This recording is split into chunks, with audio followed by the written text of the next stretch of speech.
Assalamualaikum warahmatullahi wabarakatuh. Selamat berjumpa dalam acara NTB Belajar dari Rumah. Sehat, cerdas, dan membanggakan. Pada kesempatan ini, Ibu akan menyampaikan materi tentang sel volta. Setelah mempelajari materi ini, kalian diharapkan memiliki kemampuan untuk 1. Kalian bisa memahami tentang rangkaian sel volta. 2. Memahami tentang notasi sel. Yang ketiga, bisa memahami tentang potensial sel. Yang keempat, memahami tentang deret volta. Dan yang kelima, bisa memahami tentang kegunaan sel volta dalam kehidupan sehari-hari. Bagaimana kabar anak-anakku? Semoga sehat selalu. Penggunaan HP hampir setiap hari kalian gunakan. Kalian tahu tidak, kenapa HP itu bisa beroperasi? Tentunya karena ada baterai. Kalian juga ke sekolah menggunakan kendaraan. Salah satu komponen yang ada pada kendaraan tersebut adalah aki. Nah, untuk lebih jelasnya akan kita bahas pada materi berikut ini. Pertama, yang akan kita bahas tentang sel volta. Sel volta disebut juga dengan sel Galvani.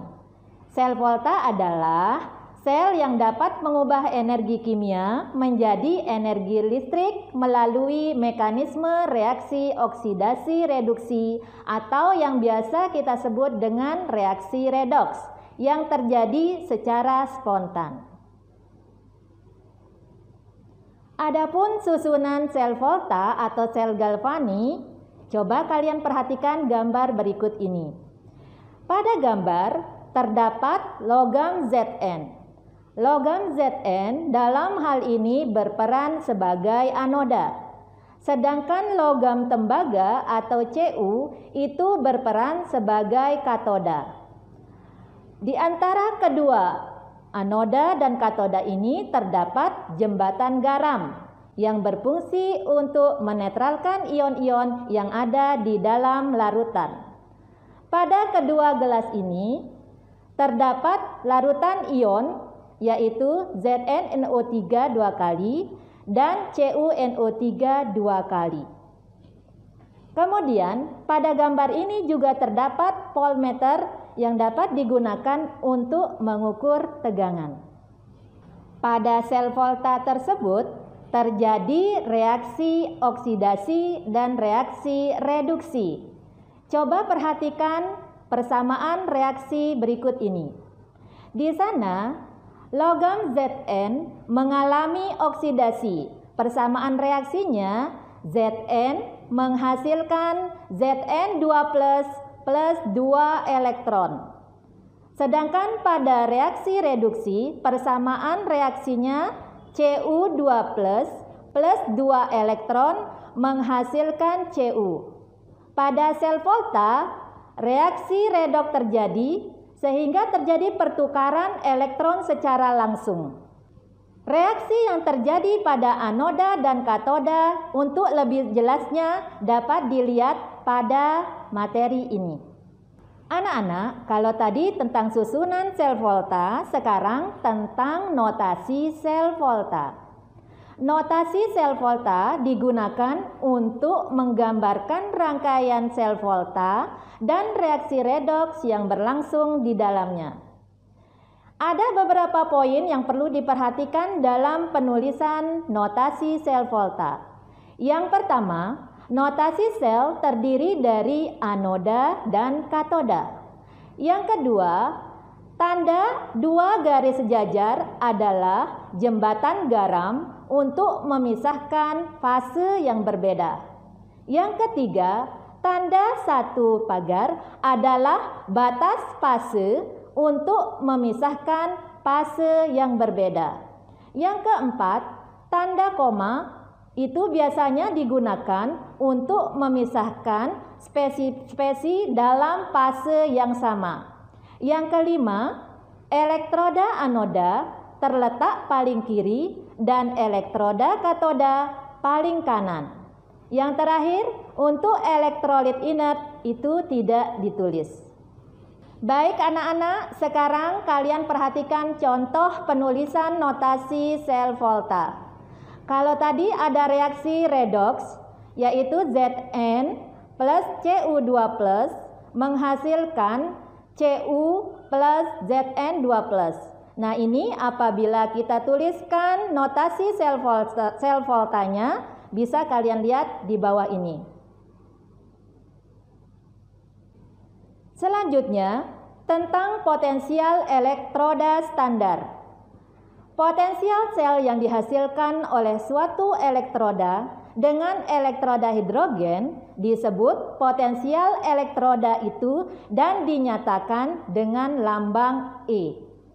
Apabila pengukuran dilakukan pada kondisi standar, yaitu pada suhu 25 derajat Celcius dengan konsentrasi ion-ion 1 molar dan tekanan gas 1 atmosfer, disebut potensial elektroda standar dan diberi lambang E0. Elektroda yang lebih mudah mengalami reduksi dibandingkan terhadap elektroda hidrogen mempunyai potensial elektroda bertanda positif atau diberi tanda positif. Sedangkan elektroda yang lebih sukar mengalami reduksi diberi tanda negatif. Untuk potensial elektroda yang sama dengan potensial reduksi. Coba perhatikan persamaan berikut. E-sel sama dengan E-sel katoda dikurangi E-sel anoda. Di sini, katoda adalah elektroda yang mempunyai harga E-sel lebih besar atau lebih positif, sedangkan anoda adalah yang mempunyai E-sel lebih kecil atau negatif. Anak-anakku, mari perhatikan contoh soal berikut ini. Persamaan reaksi. Ag plus elektron menghasilkan Ag dengan nilai E-sel sama dengan plus 0,80 volt. Mg2 plus 2 elektron menghasilkan Mg dengan E-sel sama dengan min 2,37 volt. Pertanyaannya adalah, tentukan E-sel yang disusun dari kedua elektroda tersebut. Untuk mengetahui nilai E-selnya, maka potensial sel adalah selisih dari potensial katoda dengan anoda. Katoda merupakan elektroda yang potensial reduksinya lebih positif. Dalam hal ini tentunya perak atau Ag. Kembali ke persamaan yang tadi, E-sel sama dengan E-sel katoda dikurangi E-sel anoda, sehingga diperoleh plus 0,80 volt dikurangi min 2,37 volt sama dengan plus 3,17 volt. Berikutnya anak-anakku tentang deret volta.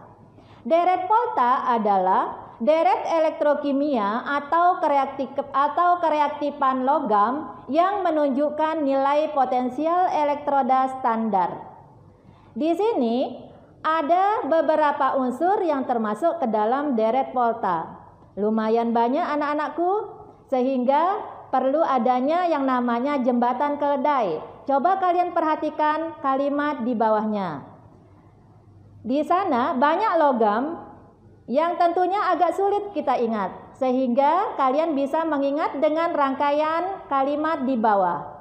Li kalau Bapak Camat nanti meninggal, alam mana zaman kerajaan Fir'aun, Nabi Sulaiman pemberantas buta huruf, kerupuk hangus agak pahit, au. Nah sekarang kita akan melihat sifat reduktor dan oksidator dari deret volta tersebut. Coba perhatikan. Di sini ada deret volta. Kita ambil posisi tengah. Semakin ke kiri, maka potensialnya semakin negatif. Sedangkan semakin ke kanan, potensial selnya itu lebih positif. Artinya apa? Dengan memiliki potensial yang lebih negatif ke kiri, maka semakin mudah melepas elektron. Dengan mudahnya melepas elektron, maka bersifat reduktor kuat. Sedangkan semakin ke kanan, dengan nilai potensial yang lebih positif, maka artinya semakin sulit melepas elektron, sehingga bersifat oksidator kuat.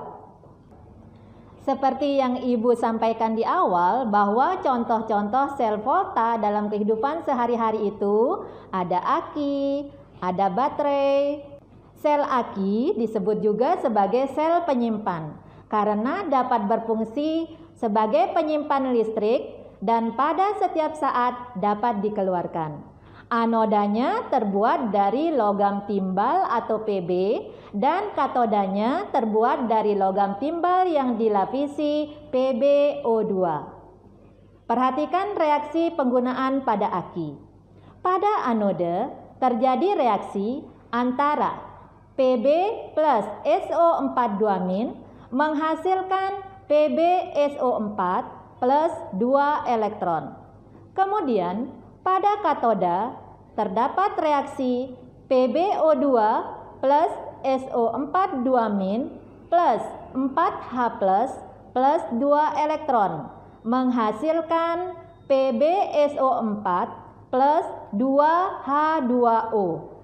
Sehingga dari kedua reaksi tersebut diperoleh reaksi sel yaitu Pb plus 2SO4 plus PbO2 plus 4H plus 2 PbSO4 plus 2H2O.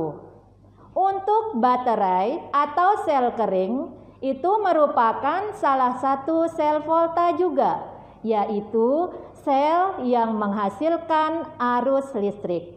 Berbeda dengan aki, baterai tidak dapat diisi kembali, sehingga baterai juga disebut dengan sel primer dan aki dikenal dengan sel sekunder.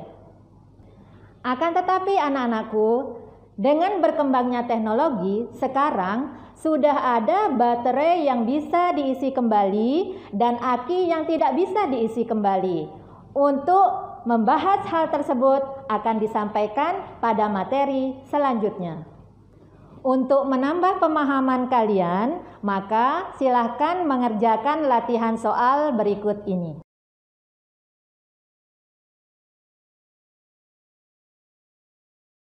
Dari pembahasan materi kita pada hari ini, maka dapat kita simpulkan bahwa pada sel volta, pada katoda terdapat elektroda positif, terjadi reaksi reduksi. Pada anoda terdapat elektroda negatif, terjadi reaksi oksidasi. Satu kata yang perlu kalian ingat adalah kapan, yang merupakan singkatan dari katoda positif, anoda negatif. Ingat anak-anakku, kapan untuk sel volta. Demikian pembelajaran pada hari ini. Kalian juga dapat menyaksikan tayangan materi ini pada laman berikut ini. Semoga anak-anak selalu sehat dan ingat untuk menerapkan protokol kesehatan seperti mencuci tangan, menggunakan masker, menjaga jarak, dan berdoa. Sampai jumpa.